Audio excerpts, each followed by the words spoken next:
কথা বলতে। আমি 14 দিন ধর্ণা করেছিলাম, সিঙ্গুরে আসেনি।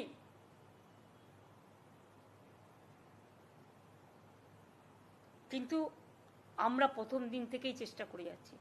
We tried our best. এরপরে আশা করি জনগণ আমাকে ক্ষমা করবেন আমার এই কটি কথা বলার জন্য।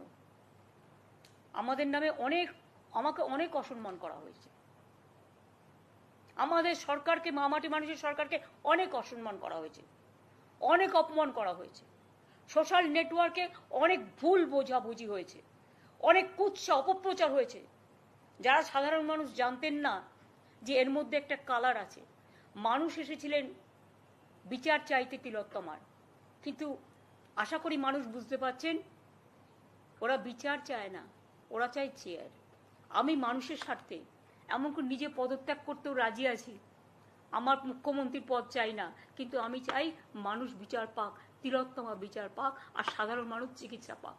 আর তা না হলে কিন্তু আপনাদেরও যেমন আন্দোলন আছে, পরিবারগুলো যদি আমাদের কাছে কৈফিয়ত চাই, আমাদেরও তো কৈফিয়ত দিতে হবে। আমরা তার জন্য তৈরি থাকবো।